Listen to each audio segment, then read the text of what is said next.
मुझे अपना के मुझे फिर से पराया क्यों कर दिया माँ?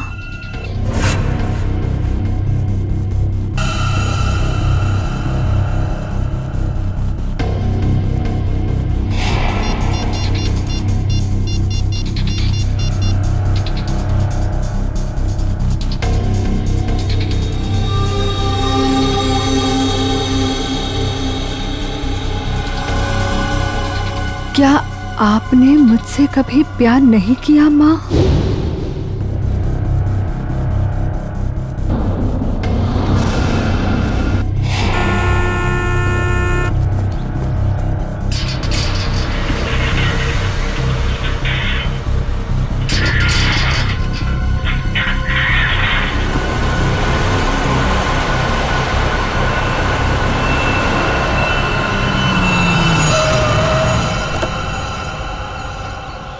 नमस्ते मैडम जी। नमस्ते।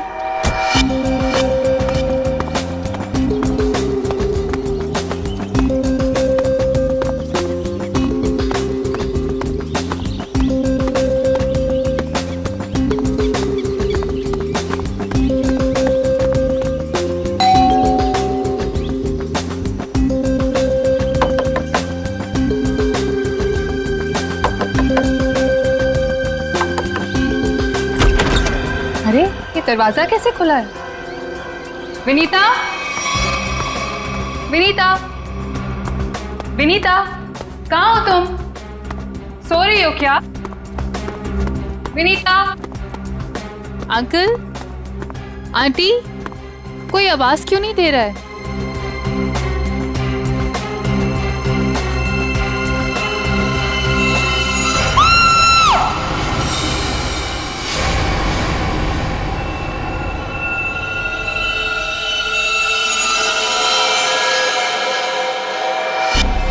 काफी खून बहा है सिर से, लगता है किसी भारी चीज से मारा गया है। सर बाथरूम में ये लोहे का रॉड मिला है सर, इस पे ताजे खून के धब्बे हैं सर। हो सकता है इन दोनों को मारने के लिए इस रॉड का इस्तेमाल किया गया है। उंगलियों के निशान मिल सकते हैं इस पे, संभाल के रख दो।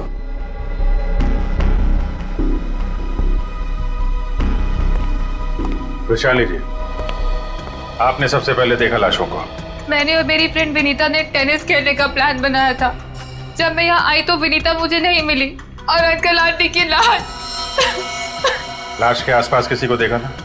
यहाँ पे कोई नहीं था। और बाहर का दरवाजा खुला हुआ था? जी, पर मुझे विनीता की फिक्र हो रही है क्योंकि उसका फोन सुबह से बंद आ रहा है। विनीता की फोटो है आपके पास? फोटो तो ये रही। वंश सर,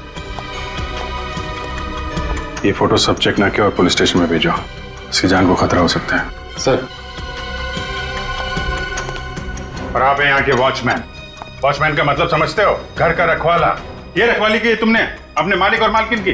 कैसे कहूँ साहब, अब तो ये बोझ पूरी जिंदगी मेरी आत्मा पर रहने वाला। तुम्हारे रहते हुए खूनी अंदर आया तो आया कैसे? ये बात तो मेरे लिए भी पहेली बनी हुई है। ऐसी पहेली सुलझाना सीआईडी को अच्छी तरीके से आता है। प्लीज साहब, मेरे बाबूजी से इस तरह बात मत कीजिए, ये दिल के मरीज है और अगर इन्हें कुछ हो गया तो मेरा क्या होगा? चुप कर, माफ करना साहब, मेरा बेटा है, मुझसे बहुत प्यार करता है। चल जा, बाहर जाके बैठ। कल रात विनीता घर पे थी? हाँ साहब, वो घर पे ही थी, मगर रात को देर से आई थी। 2 बजे घर पे आई थी वो। और वैशाली जी, आप कितने बजे आए? सुबह 8 बजे। मतलब विनीता यहाँ से रात 2 बजे से सुबह 8 बजे के बीच में गई है? नहीं गई साहब। नहीं गई है तो घर पे कहाँ है? तुम ड्यूटी पे कितने बजे सो रहे थे ये बताओ।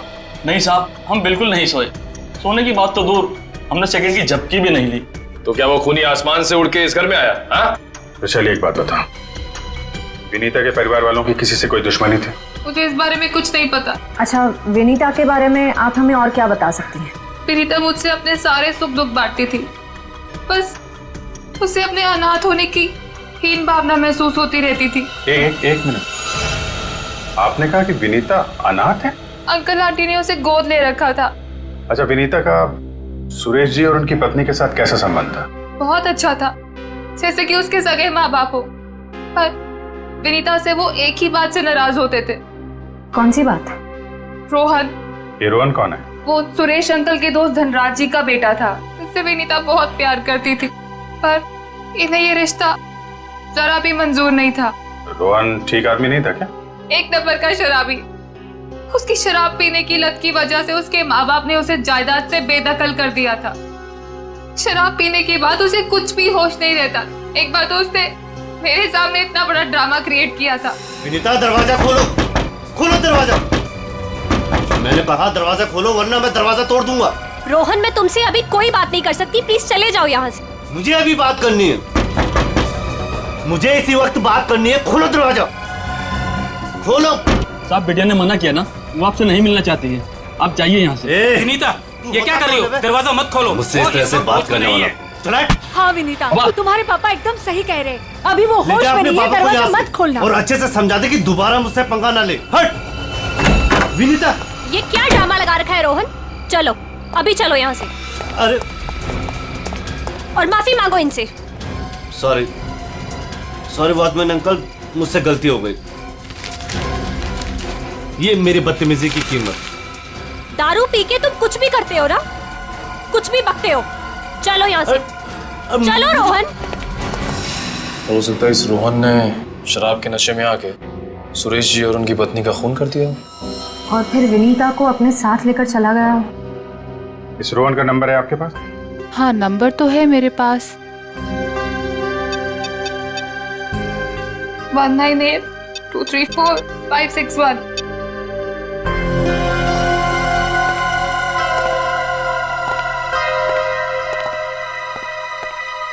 रोहन का फोन भी बंद आ रहा है। सर, अब एक बात समझ में नहीं आ रही है। अगर वो खूनी मेन गेट से अंदर नहीं आया तो फिर कहाँ से आया? घर को चेक करते हैं।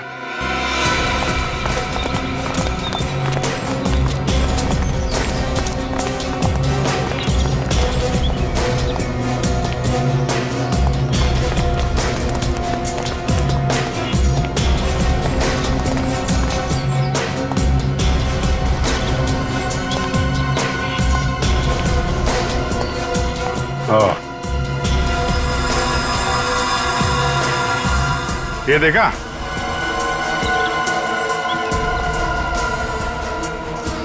लगता है खूनी यहां से अंदर आया और फिर यहीं से बाहर भाग गया। सर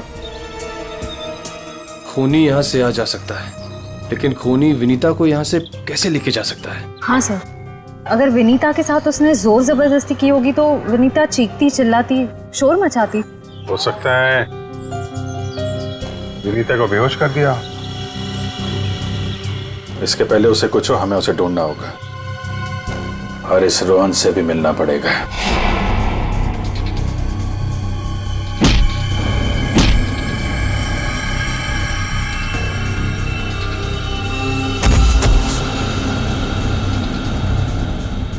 सर, अभिजीत सर ने रोहन का यही का पता बताया।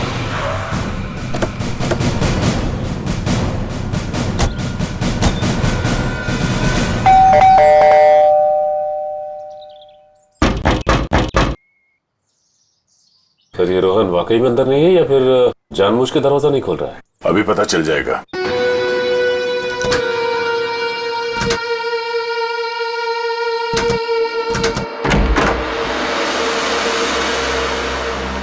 हो सकता है उसने विनीता को यहीं कहीं छुपा के रखा हो। घर में सामान भी ज्यादा नहीं है, पूरा घर खाली दिखाई दे रहा है। हाँ, वैसे भी कंगाल है वो। माँ बाप ने तो बेदखल कर दिया था उसे। सचिन,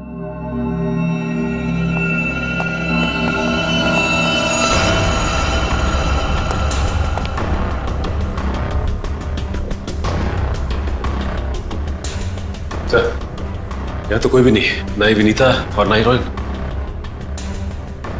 हो सकता है उसने अपना ठिकाना बदल दिया। काम करो, घर की तलाशी लो, कोई ना कोई सुराग जरूर मिलेगा।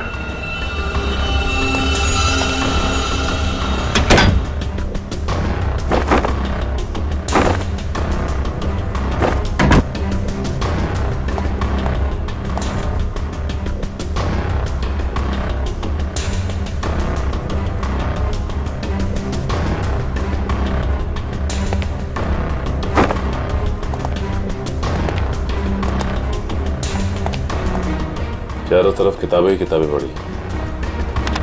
लगता है इस रोहन को किताबें पढ़ने का बहुत शौक था। नजरिया बदलिए, बहुत अच्छी किताब है ये।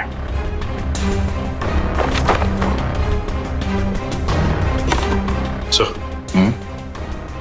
ये देखिए, इस डस्टबिन में ये दस्ताने पड़े थे। लगता है किसी ने अभी भी जलाया। मतलब इन दस्तानों का इस केस से कुछ लेना देना है।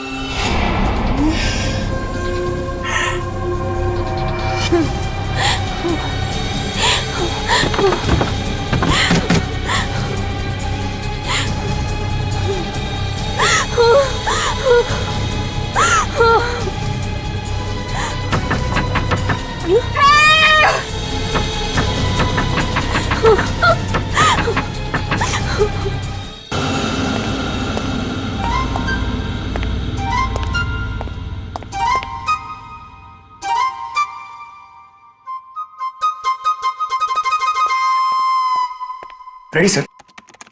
मेरे इतने बड़े शरीर के इत्तू से दिमाग में ना एक बात नहीं घुस रही है। कौन सी बात? ये रोहन का मेन मकसद था विनीता से शादी करना, करेक्ट? करेक्ट। फिर इसने अपने सास ससुर की जान क्यों ली? अरे वृषाली ने बताया था ना कि उसे शराब पीने की बहुत जबरदस्त लत थी, और शराब के नशे में लोग अक्सर कुछ भी कर जाते हैं, उन्हें कुछ याद नहीं रहता। हाँ क्या? शराब के नशे में इतनी ऊंची दीवार कोई कैसे चढ़ सकता है, भले रस्सी के सहारे क्यों?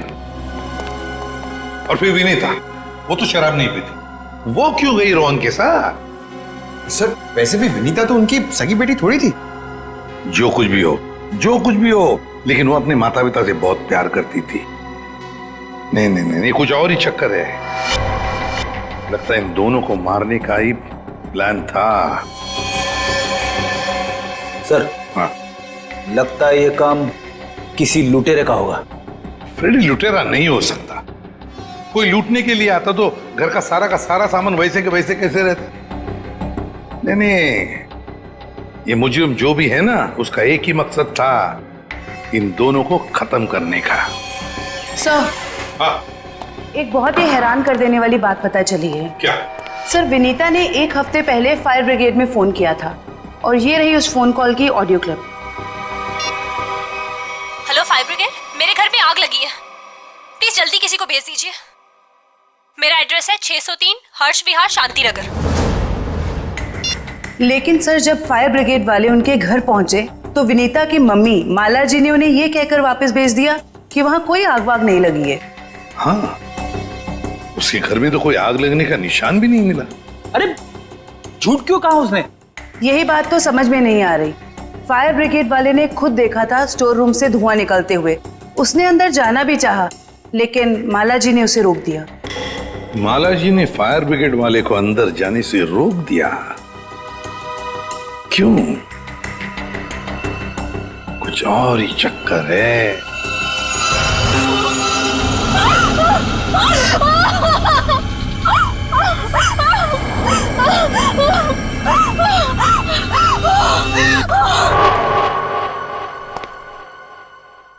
छान मारो इस जगह को अच्छी तरह से, कुछ ना कुछ जरूर मिलेगा।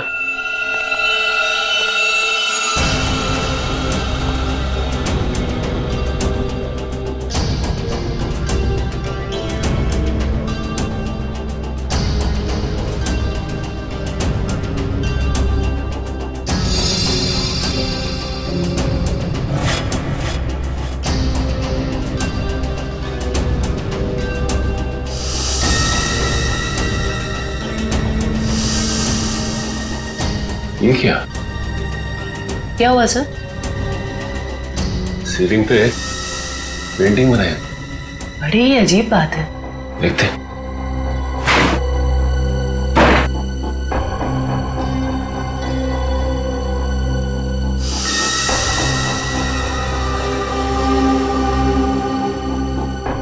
ये क्या?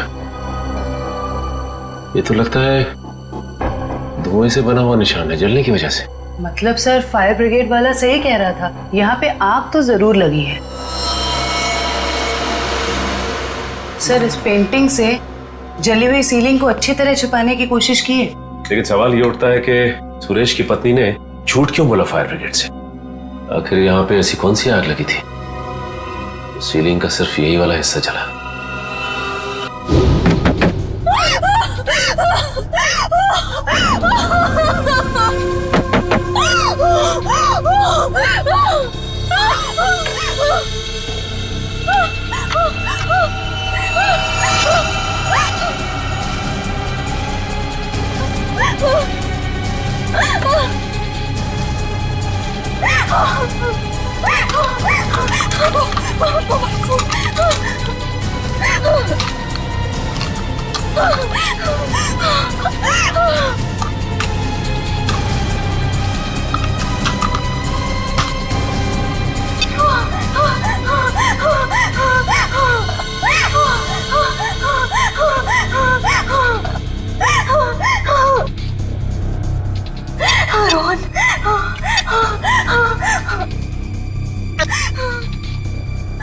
रोहन फोन क्यों नहीं उठा रहा?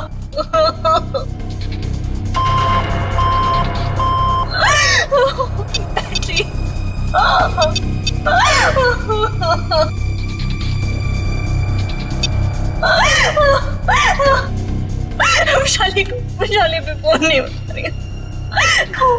बैटरी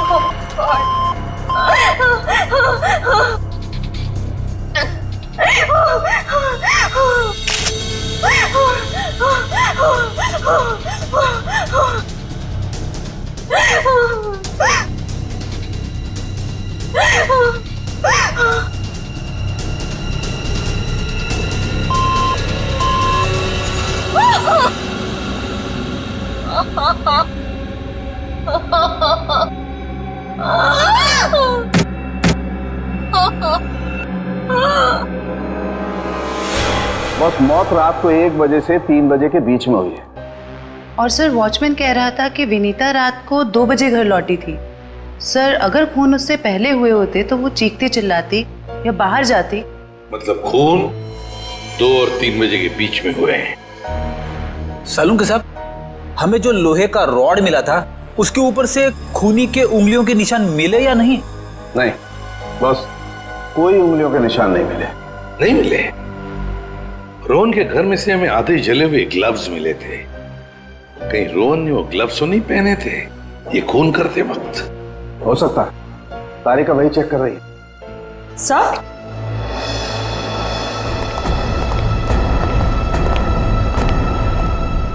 सर ये खास किस्म का सॉल्यूशन है, इकोडेल्पाइट नाम। अगर मैं इस सॉल्यूशन को इन दस्तानों पर डालूं तो इन दस्तानों पर जो कुछ भी लगा हुआ होगा वो अलग हो जाएगा। अरे वाह, फॉरेंसिक टेक्नोलॉजी कहां से कहां पहुंच गई है।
अरे इन पे तो खून लगा है,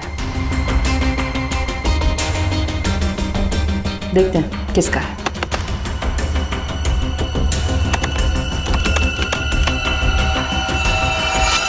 पॉजिटिव सर, ये खून मिस्टर एंड मिसेस सुरेश का ही है। मतलब सर ये खून रोहन ने ही किया है? एक मिनट होल्ड ऑन।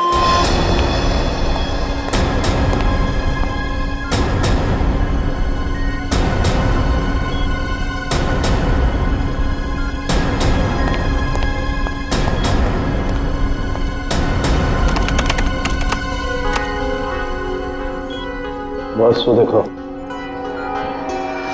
दस्तानों पर ये जो दिखाई दे रहे हैं ये रस्सी के रेशे। सर कहीं ये वही रस्सी तो नहीं जो हमें विनीता के घर के बाहर मिली थी?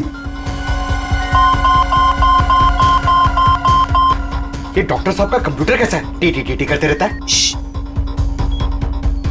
बस दस्तानों पर रस्सी के रेशे के अलावा कुछ और भी है। क्या? थोड़ा वक्त दो, पता लगाता हूं।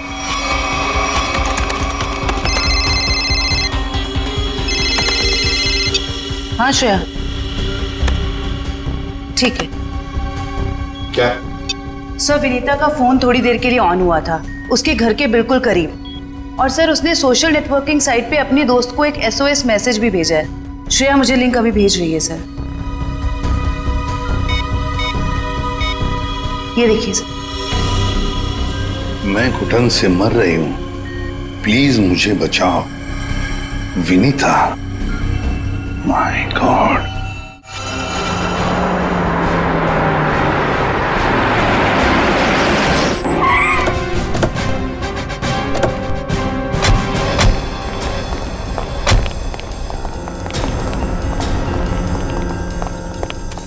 फिर मोबाइल कंपनी ने बताया कि विनीता का फोन आखिरी बार यही ऑन हुआ था।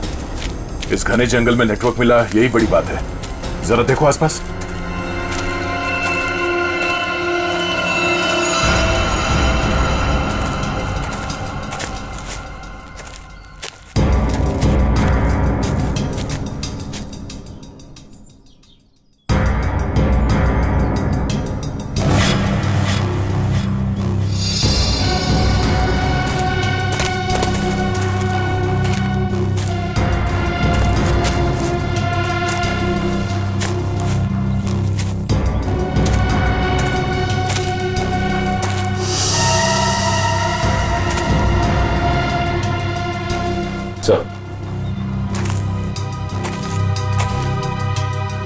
सामने एक झोपड़ी दिखाई दे रही है।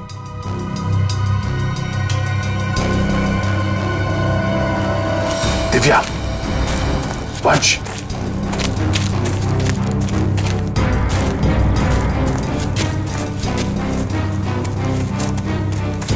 चौकन्ने रहना।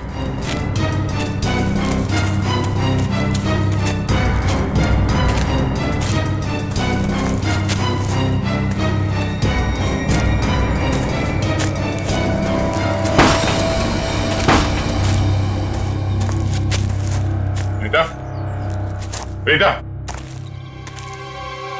तो तलाशी लो।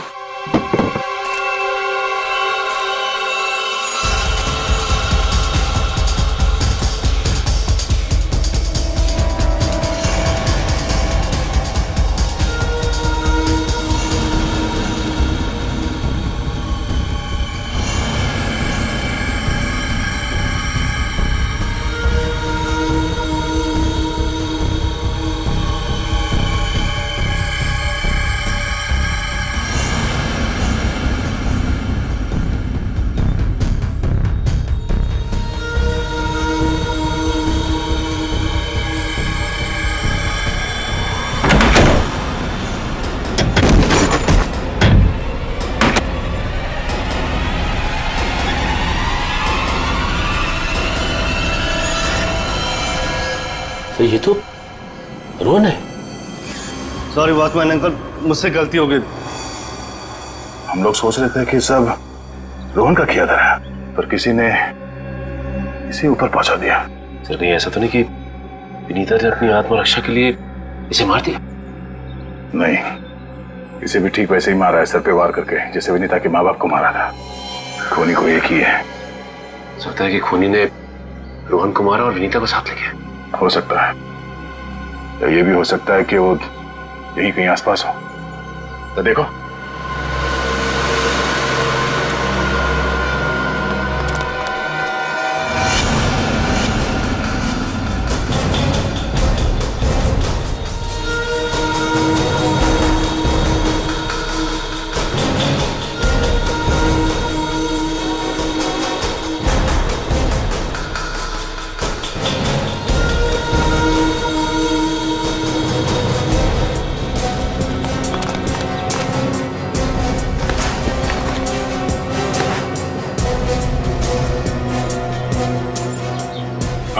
आसपास भी कुछ नहीं मिला।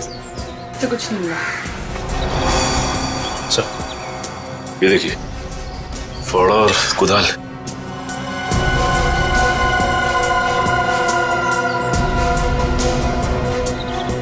कहीं जमीन के नीचे तो नहीं?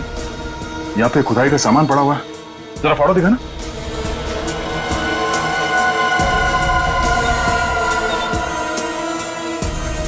इस फावड़े पे गीली मिट्टी लगी हुई और ये पत्ता।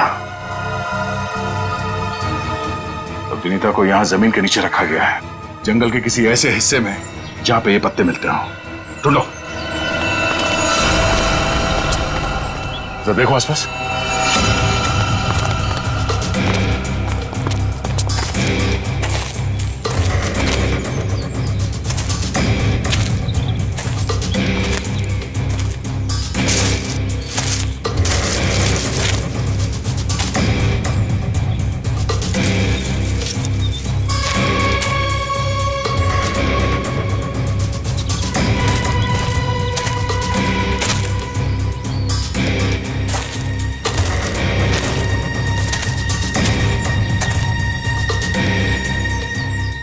सचिन, वंश, दिव्या, ये देखो, लगता है हाल फिलहाल में यहाँ खुदाई हुई है। वंश, खुदाई का औजार लिया जल्दी। सर।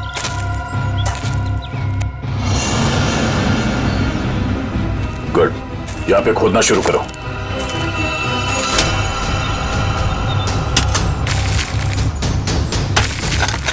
एक मिनट हट जाओ।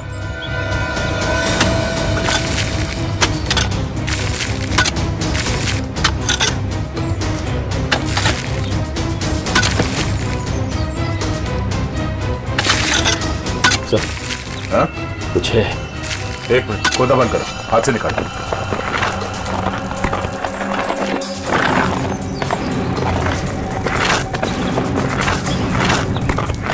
तो इसके अंदर तो नहीं?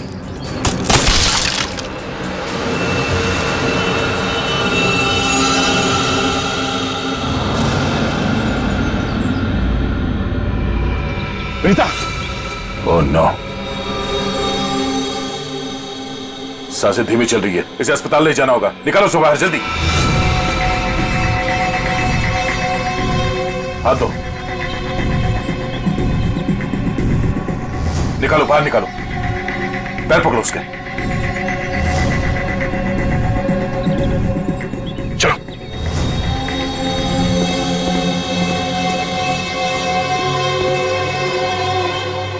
इतना समय बीत गया है, पता नहीं किस हाल में होगी विनीता। हम तो वक्त रहते उसे यहाँ ले आए, उम्मीद तो यही है कि वो ठीक हो जाएगी। ठीक भी हो जाएगी तो भी रोहन की मौत और उसके माँ बाप की मौत का सदमा पता नहीं बर्दाश्त कर पाएगी कि नहीं। मैं हमेशा कहता हूँ कि सीआईडी में सबसे मुश्किल काम यही है, किसी को किसी अपने की मौत की खबर देना। हाँ डॉक्टर साहब, कैसी है विनीता? अब खतरे से बाहर है, उन्हें होश आ गया। गुड, हम उनसे बात कर सकते हैं? आप बात कर सकते हैं, लेकिन वो काफी तनाव में, बहुत देर तक कम ऑक्सीजन में रहने की वजह से फिलहाल बहुत ज्यादा कमजोर है वो। थोड़ा संभाल के ध्यान रखिएगा इस बात का। ठीक है, हम इस बात का ख्याल रखेंगे। Thank you. चलो।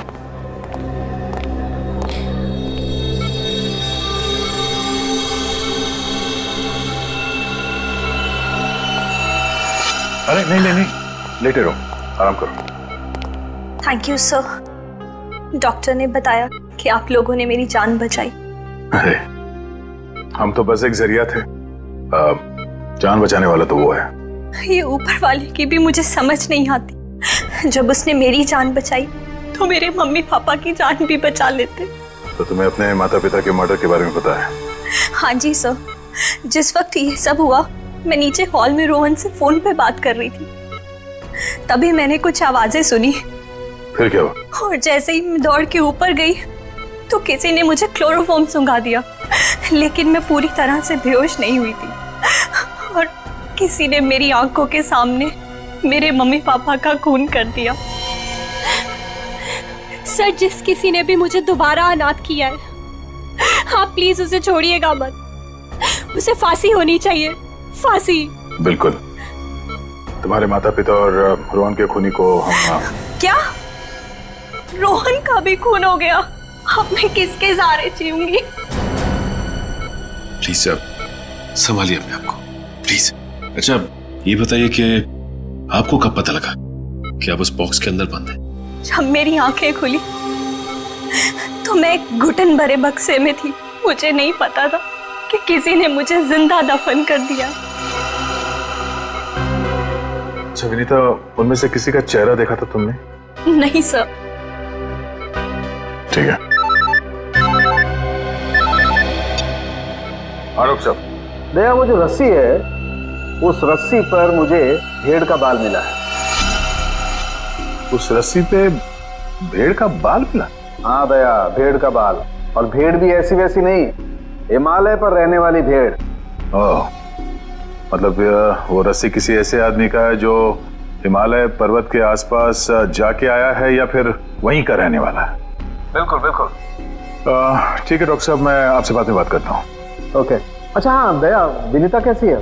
ठीक है, होश आ गया उसे। गुड गुड, चलो ठीक है फिर, बाय। Okay sir. विनीता, ये बताओ कि तुम्हारे आसपास में कोई ऐसा आदमी है जो हाल ही में हिमालय जाके आया था क्या, या फिर वहीं का रहने वाला हो जो यहाँ पे आया हो? सिर्फ हिमालय पे नहीं, नेपाल भी गए थे मम्मी पापा। अच्छा, कब की बात है? 1 महीने पहले की। वो खुद से वहां गए थे या ये ट्रैवल एजेंट के जरिए टूर पैकेज में? टूर बुक करवाया था सर। इससे उनके पैसे भी बच जाते थे और उनके नए दोस्त भी बन जाते थे। लेकिन उन्हें नहीं पता था कि ये टूर उनकी जिंदगी का आखिरी टूर होगा। संभालो अपने आप को। विनीता, हमें उस ट्रैवल एजेंट का नंबर चाहिए। सर, विनीता के माता पिता के साथ जितने भी लोग नेपाल गए थे उन सभी से पूछताछ कर लिए। तो क्या पता चला? सर, नेपाल में एक अनाथ आश्रम है। सुरेश जी और माला जी जब भी नेपाल जाते थे वो इस अनाथ आश्रम में जरूर जाते थे। बाल गृह संस्था। विनीता को भी तो यहीं से गोद लिया था माला और सुरेश ने। जी सर। हाँ, देखते जरा इनसे बात करके। हेलो, देखिए मैं एसीपी प्रद्युमन बोल रहा हूँ सीआईडी से। जी हाँ, मुंबई। अच्छा देखिए, मुझे माला और सुरेश के बारे में कुछ इंफॉर्मेशन चाहिए। हाँ हाँ, वो 1 महीने पहले आपके यहाँ आए थे ना? अच्छा अच्छा, तो प्लीज एक काम करेंगे आप, वो फोटोग्राफ्स हमारे सीआईडी के वेबसाइट पर मुझे भेज देंगे आप? Okay, thank you. क्या हुआ सर? किसकी तस्वीरें मंगवाई आपने? विनीता को गोद लेने से पहले सुरेश और माला ने इसी अनाथ आश्रम से 1 साल पहले एक लड़के को गोद लिया था, गोविंद नाम में। गोविंद, लगता है फोटोग्राफ्स आ गए।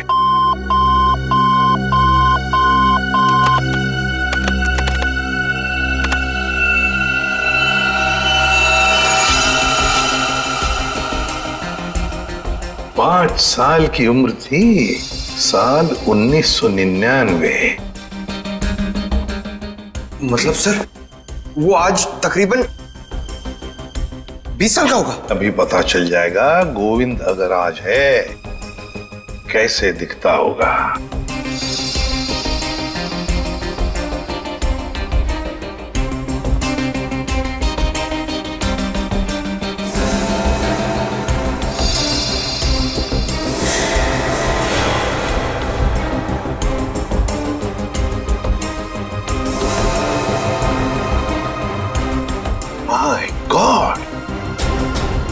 माय गॉड, ये गोविंद है।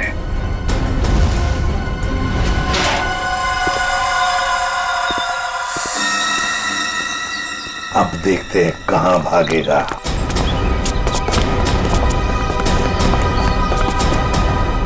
ये क्या सर, हमें देख के अंदर भाग गया है? जब गीदड़ की मौत आती है तो वो शहर की तरफ भागता है, मगर ये तो अंदर भाग गया। मगर सर, वो अंदर की तरफ क्यों भागा? वो तो पकड़ा जाएगा। ऐसे मुजरिम बाहर की तरफ भागते हैं, मगर ये अंदर भागे या बाहर, पकड़ा तो ये जाएगा ही। कहां गया ये? अभिजीत, दया सर, फैल जाओ, मैं सामने से घुसता हूं।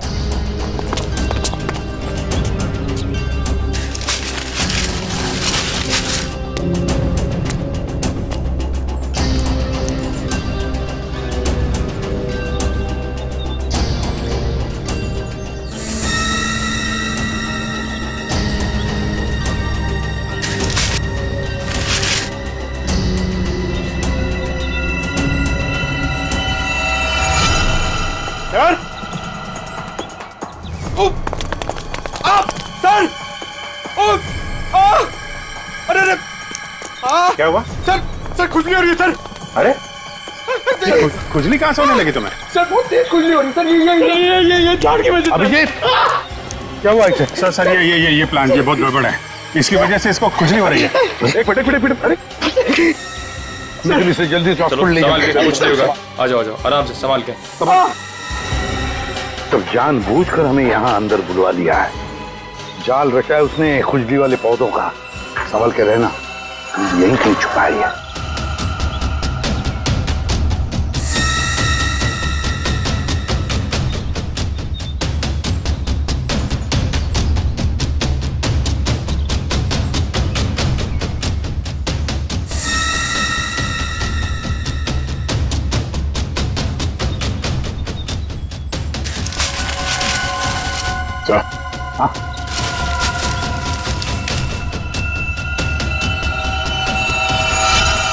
चलो वहां देख लो, बहुत बना लिया पौधों को हथियार। अब विदाई का समय आ गया है तुम्हारा, ससुराल चलना है। चलो प्लीज साहब, मेरे बाबूजी से इस तरह बात मत कीजिए।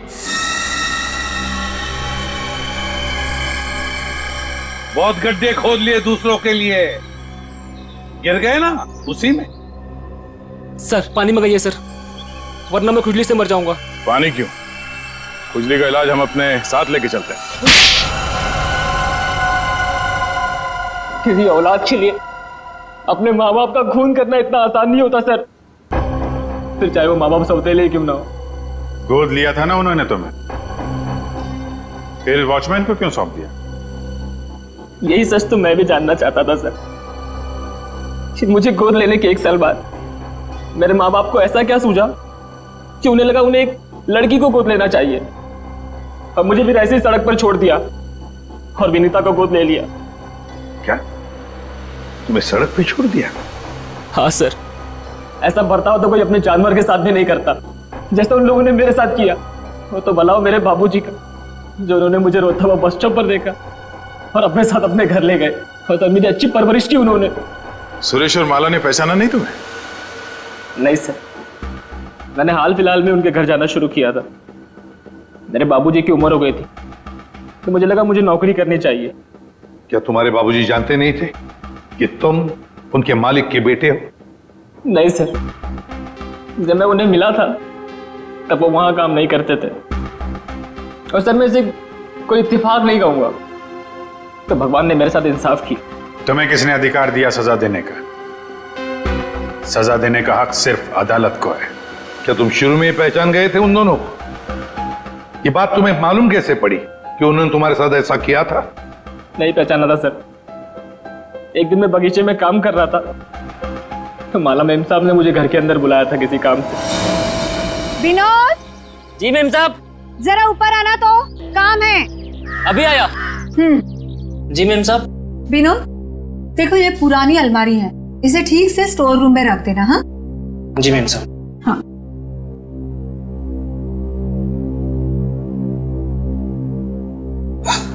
क्या हुआ विनोद, बहुत भारी है क्या?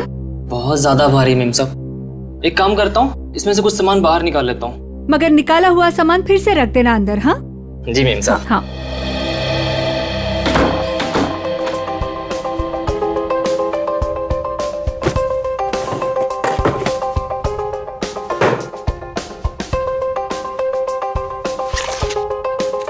कितनी प्यारी प्यारी ड्राइंग्स हैं।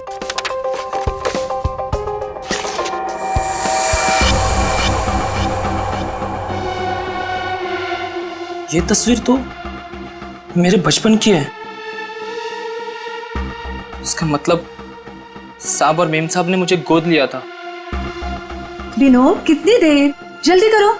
जी मेम साहब, बस हो गया।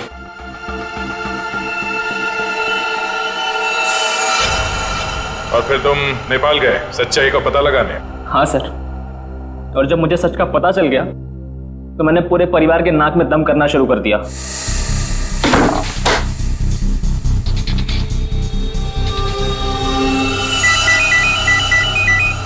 किसका फोन है? हेलो। हेलो, अरे जवाब क्यों नहीं दे रहे हो? हेलो, कौन है? ऐसा क्यों किया? कौन बोल रहा है? आपका बेटा। बेटा? क्या? बताइए, ऐसा क्यों किया? मुझे अपना बनाकर फिर से अनाथ क्यों कर दिया? देखो, ऐसी बातें फोन पर नहीं होती हैं। आमने सामने मिलो, फिर बैठ के बात करते हैं। बताइए कहाँ मिलना है? मेरे घर। ठीक है, पहुंच गया।